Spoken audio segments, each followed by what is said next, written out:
เส้นทางรถไฟลาวจีนเปิดประวัติศาสตร์หน้าใหม่แห่งการเชื่อมโยงเชื่อมจอดกันระหว่างจีนและอาเซียน Time to share D+ ผลิตภัณฑ์ปกป้องตับจากเครื่องดื่มแอลกอฮอล์สวัสดีท่านผู้ชมกลับมาพบกับรายการทำทูแชร์สารพัดข่าวที่เราอยากจะนำเสนอในวันนี้ก็คือเกี่ยวข้องกับเรื่องของการเชื่อมจอดเส้นทางรถไฟลาวจีนก็คือเป็นประวัติศาสตร์หน้าใหม่เรื่องของการเชื่อมจอดระหว่างจีนและอาเซียนถือว่าเป็นประวัติศาสตร์หน้าใหม่ที่บ่เคยเกิดขึ้นมาก่อนสำหรับเนื้อในของข่าวได้มาจากแฟนเพจประเทศลาวที่ว่าเพิ่นเอาลงไว้น่าสนใจวิทยุโทรภาพศูนย์กลางจีนหรือว่า CMG ได้รายงานว่าวันที่3ธันวาคมปี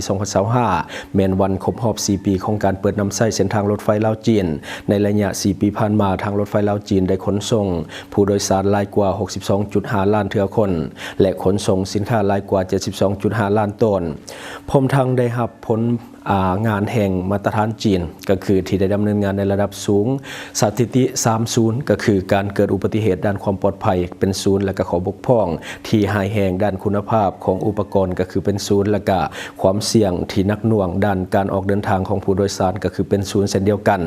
ในขณะเดียวกันทางรถไฟลาวจีนบ่เพียงแต่ได้หันเปลี่ยนฐานะบทบาทของลาวในภาคพื้นคือเฮ็ดให้ลาวหันจากประเทศที่บ่มีทางออกสู่ทะเลกลายเป็นประเทศที่เชื่อมโยงเชื่อมจอดเท่านั้นยังได้สร้างพลังขับเคลื่อนอย่างใหญ่หลวงให้แก่การเชื่อมโยงเชื่อมจอดกันของอาเซียนอีกด้วยซึ่งได้กลายเป็นแบบอย่างที่มีชีวิตชีวาของการเชื่อมโยงเชื่อมจอดพื้นฐานโครงล่างและการเชื่อมโยงด้านระเบียบการและการเชื่อมจอดด้านจิตใจประชาชนภายใต้ขอบหนึ่งแล้วหนึ่งเส้นทางในระยะ4ปีที่ผ่านมาสื่อมวลชนและนักการเมืองฝ่ายตะวันตกจำนวนหนึ่งกล่าวด้วยความสงสัยเกี่ยวกับเรื่องของเส้นทางรถไฟลาวจีนบ่ขาดสาย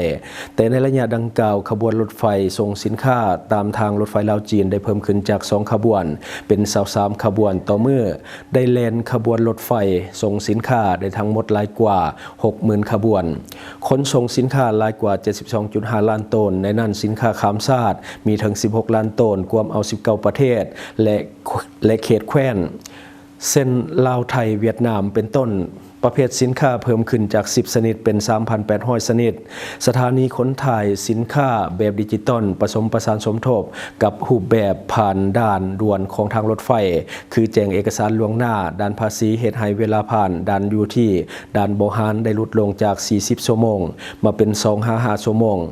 มาตรการต่างๆของทางรถไฟลาวจีนเฮ็ดให้ค่าขนส่งทางบกจากนครหลวงเวียงจันทน์ของสปป.ลาวไปถึงคุนมิงของจีนได้ลดลงถึง 30% 50% ในรอบ4ปีที่ผ่านมาทางรถไฟลาวจีนได้กลายเป็นหนึ่งในบรรดาของแล้วทางการค้าทางบกที่มีพลังชีวิตที่สุดภายใต้ขอบเขตสัญญาการพัวพันคู่ร่วมมือเศรษฐกิจรอบด้านในภาคพื้นหรือว่า RCEP องค์การปกครองท้องถิ่นและวิสาหกิจที่เกี่ยวข้องของลาวและจีนได้วางแผนสร้างเขตนิคมอุตสาหกรรมและการจราจรสินค้า40กว่าแห่งโดยอิงตามท่าแห่ง2ทางขนส่งสินค้า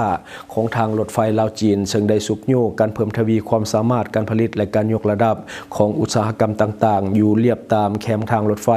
ก็คือการแลกเปลี่ยนทางด้านเศรษฐกิจการค้าสากลอย่างแข็งแรงในด้านการขนส่งผู้โดยสารในรอบ4ปีที่ผ่านมาทางรถไฟลาวจีนได้ขนส่งผู้โดยสารบรรลุถึง 62.5 ล้านเทื่อคนขบวนรถไฟโดยสารระหว่างนครคุนมิงของจีน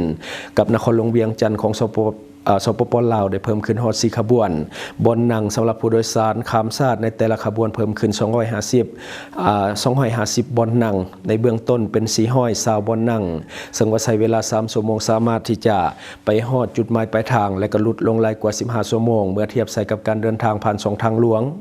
ซึ่งได้อำนวยความสะดวกอย่างหลวงหลายให้แก่การท่องเที่ยวการศึกษาหำเฮียนการดำเนินธุรกิจข้ามชาติและอื่นๆในระยะ4ปีที่ผ่านมาพนักงานหลักแหล่งด้านเทคนิคทางรถไฟของจีนจำนวน 1,000 กว่าท่านได้เดินทางไปลาวเพื่อจัดการฝึกอบรมให้กับพนักงานลาว1,540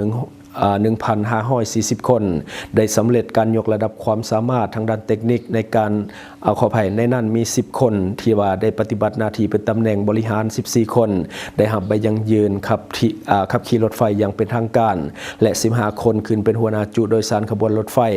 ทางรถไฟสายหนึ่งกำลังบ่มเพาะสร้างคลังผู้ที่ว่ามีความรู้ความสามารถและระบบมาตรฐานที่ตอบสนองกับความต้องการของการเชื่อมโยงเข้ากันกับภาคพื้นขณะเดียวกันทางรถไฟลาวจีนได้สอดห้อยแหล่งท่องเที่ยวต่างๆที่ได้รับ รับความนิยม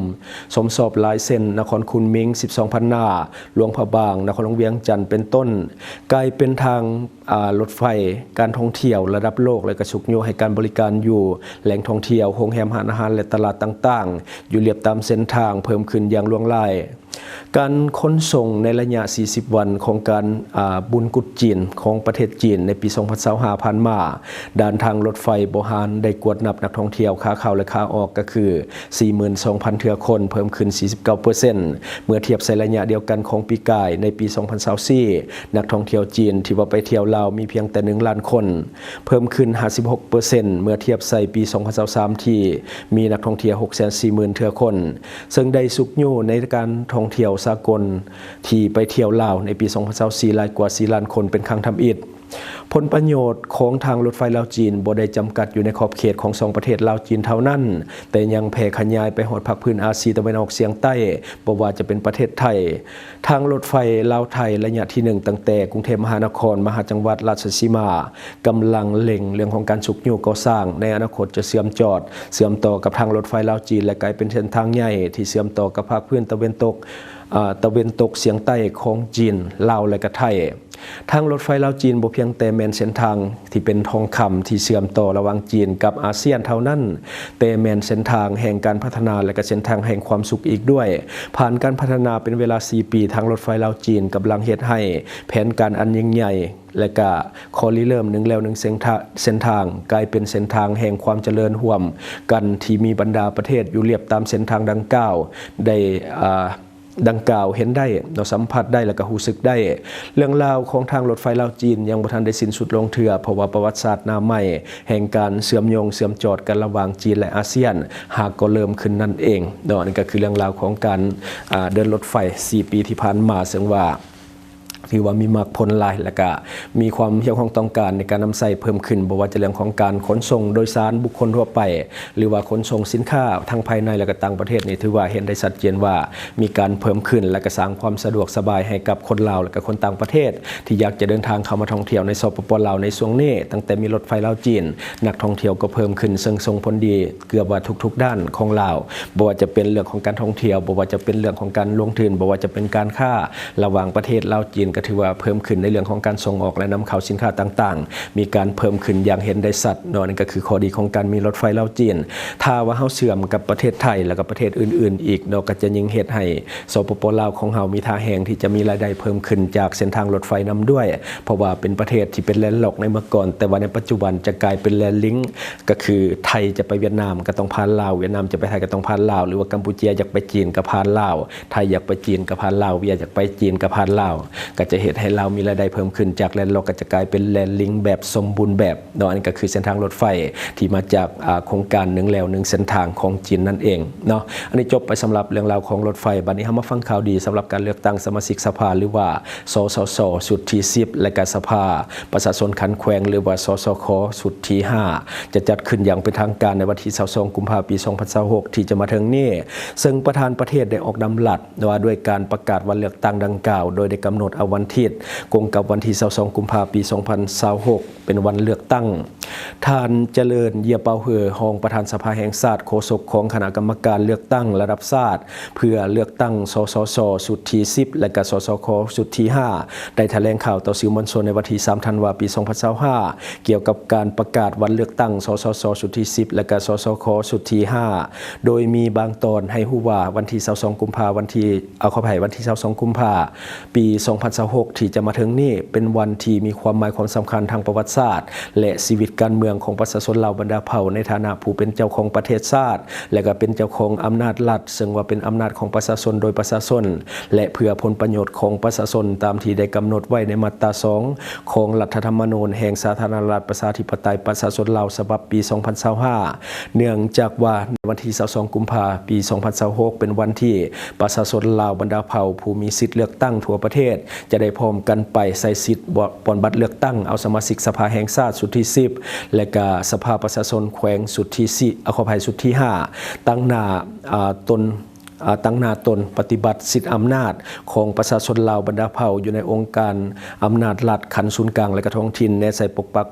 ปกป้องสิทธิและก็ผลประโยชน์ของชาติของท้องถิ่นปกป้องสิทธิและก็ผลประโยชน์อันชอบธรรมของประชาชนลาวบรรดาเผ่าพลเมืองลาวนิติบุคคลและการจัดตั้งพร้อมทั้งสู่ชนพัฒนาประเทศชาติเพื่อเฮ็ดให้ประชาชนหังมีผาสุขประเทศชาติมั่งคั่งเข้มแข็งและก็สังคมสามัคคีปรองดองประชาธิปไตยยุติธรรมและศิวิไลซ์ท่านเจริญเยียเปาเหอได้ให้ฮู้อีกว่าในระยะแต่นี่ไปหาวันที่7มังกรปี2026แม้นจะได้สุมใส่เรื่องของการเผยแพร่ห้ามเหียนเอกสารเลือกตั้งดังนั้นจึงเรียกร้องให้ผู้มีสิทธิ์เลือกตั้งทุกคนจงได้เข้าร่วมการห้ามเหียนเอกสารเกี่ยวกับเวียกงานเลือกตั้งให้ทั่วถึงและก็กำแน่นและก็ใส่สิทธิ์ให้ถูกต้องตามกฎหมายและระเบียบพร้อมทั้งเรียกร้องให้ประชาชนลาวบรรดาเผ่าในทั่วประเทศจงกระเกียมทางด้านจิตใจเหือแหงเพื่อเข้าร่วมการเลือกตั้งในครั้งนี้ให้บรรลุผลสำเร็จตามจุดประสงค์และระดับคาดหมายที่วางไว้อันนี้ก็คือเรื่องของการจะไปใส่สิทธิ์เนาะก็คือเดือนหน้าวันที่22เดือนขออภัยก็คือปีหน้าวันที่22เดือนกุมภาปี2026เนาะก็คือหลังวันแห่งความหักไปเนาะก็จะมีการเลือกตั้งสมาชิกสภาสุดที่10และก็สสคอีกสุดที่5เนาะซึ่งว่าทุกคนที่ว่าอายุเกิน18หรือว่า18ปีขึ้นไปก็สามารถที่จะเข้าไปใช้สิทธิ์ของตนเองในการเลือกผู้แทนราษฎรเข้าไปนั่งในสภาเพื่อเป็นตัวแทนให้กับพวกเฮาเนาะอันนี้ก็คือสิ่งที่เฮาเก็บมาเล่าสู่ฟังหวังว่าท่านจะได้รับสาระดีๆสำหรับท่านที่ว่าเบิ่งรายการเฮาอยู่คิดเห็นจังได๋กับสิ่งที่ว่านำเสนอไปก็อย่าลืมฝากไว้ภายใต้คอมเมนต์ของเฮาเลยครับเจ้าจะเข้าไปอ่านโดยตนเองขอขอบใจช่องทางที่คุณสามารถรับชมข่าวสารจาก Time to Share Studio Fanpage Time to Share Laos YouTube Time to Share TikTok Time to Share Laos Facebook สิงห์ดาราสายลินอยู่เมืองลาวใช้แต่เงินกีบลาวและส่งเสริมผลิตภัณฑ์ภายในเพื่อลดพรการนำเข้าสินค้าและแก้ปัญหาเงินตา Subscribe for more video.